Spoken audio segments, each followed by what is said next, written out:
Imagine this, you walk into a car showroom, bright white lights, polished floors, cars line up like dreams waiting to be picked.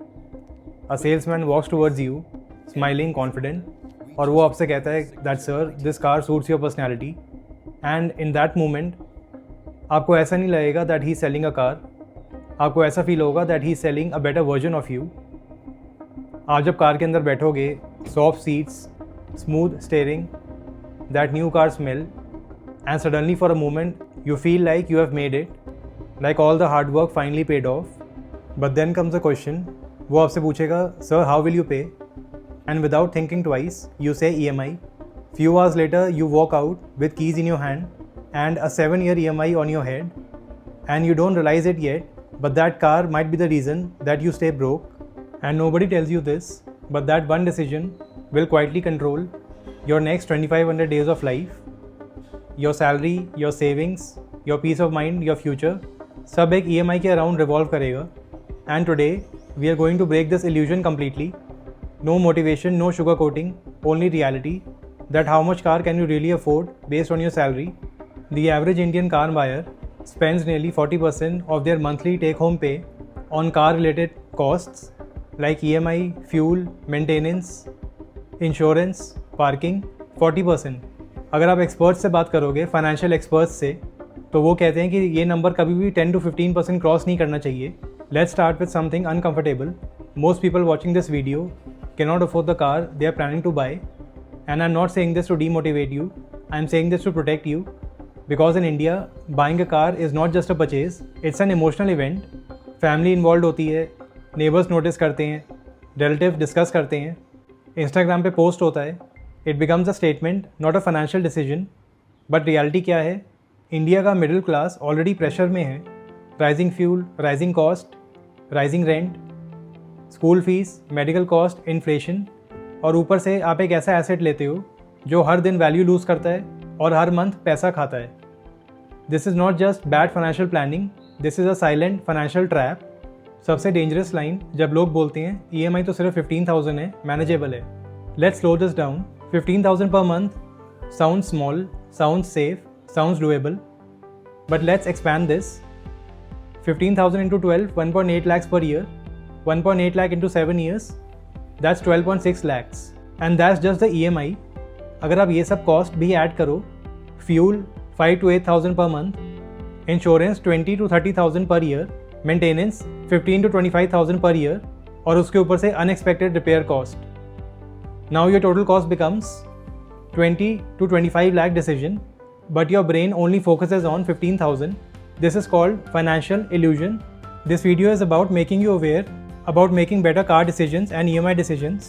अगर आपको ऐसी videos पसंद हैं तो channel को please subscribe कर लो. Let's go deeper because money problems are really about money. They are about emotions. Why do people buy cars? Not for transport. Because you already have bike, auto, cab, metro. So why car? Because of respect, because of identity, because of status. लोग क्या कहेंगे? Neighbour ने ले ली, office colleague ने ली, friend ने upgrade कर ली, तो हम भी ले लेते हैं without asking can I afford this comfortably. और सबसे interesting part, the moment you by the car you think people will notice. They do for 1 to 2 weeks, but then they move on with their lives. But you are locked in EMI, stress, reduced savings, delayed dreams. So basically you traded long-term freedom for short-term validation.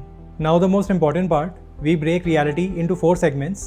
Segment 1, if you are earning between 20 to 40,000 per month, if you are earning 25,000 per month, let's be brutally honest, your priority should be survival, skill building, emergency savings, not a car. Even a 8,000 EMI is 30% of your income. That is dangerous. At this stage, car is not a goal, it's a distraction. Best move, use public transport, save aggressively, increase your income, because the fastest way to grow is not upgrading lifestyle, it's upgrading income. Segment 2, people earning between 40 to 80,000 per month.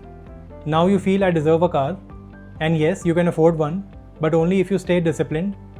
Rule is EMI should be less than equal to 10% of salary. Suppose your income is 60,000 per month, your EMI should be 6,000. Which means you can go for a used car or a small car, but what happens? You go to the showroom and suddenly 6,000 becomes 12,000 because थोड़ा और stretch कर लेते हैं, that थोड़ा और becomes financial pressure. Segment 3, people earning between 80,000 to 1.5 lakh per month. This is the most dangerous segment, the most dangerous zone, because here you feel rich, but you are not financially strong yet. You start thinking SUV ले लेते हैं, sedan ले लेते हैं.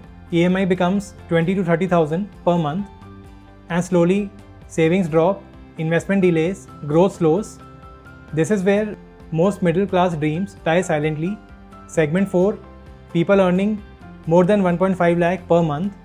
Even high earners make mistakes. If your salary is 2 lakh rupees per month and your EMI is 60,000 per month, you are still trapped because high income without discipline is equal to same struggle at higher level. एक example लेते हैं. Let's say किसी की 75,000 salary है per month, उसने 12 लाख की car ली, monthly EMI पड़ेगी 22,000 की. First 3 months pure happiness, then reality, expenses will be piled up, savings will be zero, and after 1 year you will be borrowing money to survive. और अगर आपकी job चली जाती है तो और बुरी कंडीशन हो जाएगी. Your car is still there but peace is gone. A car is not an asset, it's a liability. It loses value daily but your EMI amount stays constant. That's the trap. Unless आपने अपनी car rent पे दे रखी है या Uber ओला में दे रखी है जिससे मंथली आपको किराया आ रहा है, that's a different case. Now let's talk about solutions. Number 1, calculate before you go. आप पहले ही EMI अमाउंट डिसाइड कर लो. आप अपनी EMI लिमिट पहले ही डिसाइड कर लो कि कितना आप दे पाओगे ईयरली. सेकंड, लेट्स से आपकी EMI 15,000 है तो आप 15,000 खाली अमाउंट मत देखो, आप उसकी टोटल कॉस्ट देखो पर ईयर और टोटल नंबर ऑफ ईयर्स. हर साल मेंटेनेंस, फ्यूल, इंश्योरेंस, रिपेयर्स की क्या कॉस्ट आएगी ये सब कैलकुलेट करके देखो पहले ही. Third, minimum down payment should be 20%, ideal is 30%. जितनी ज़्यादा आप डाउन पेमेंट करोगे उतना ही कम आपको EMI देना पड़ेगा, उतनी ही कम आपकी EMI की अमाउंट होगी. Fourth, EMI loan should be maximum of 4 years, not 5 और 7, क्योंकि 7 years में आपको EMI अमाउंट कम लगेगी बट आप ज़्यादा इंटरेस्ट देते हो. सो आइडियल इज आपका maximum loan year should be 4. And fifth, invest the difference. Basically जो गैप है, जो आप कार खरीदना चाहते हो और जो आप कार चूज़ करते हो फाइनली, उसके बीच का गैप, लेट्स से वो 10,000 आता है तो आप उसको पर मंथ 10,000 इन्वेस्ट कर दो. 7 years में 12% एनुअल रिटर्न में you will get more than 13 lakhs. सो आपने अमाउंट वेस्ट नहीं करी, आपने एक तरह से वो अमाउंट रीडायरेक्ट कर दी. सिंपल रूल है, car value should be less than equal to 6 months salary and EMI should be less than equal to 10% of salary. Because at the end the car you buy will either drive your future or drive your freedom away. So next time before you buy, ask yourself, am I buying this car or is this car buying me? Please subscribe if you like watching videos like this.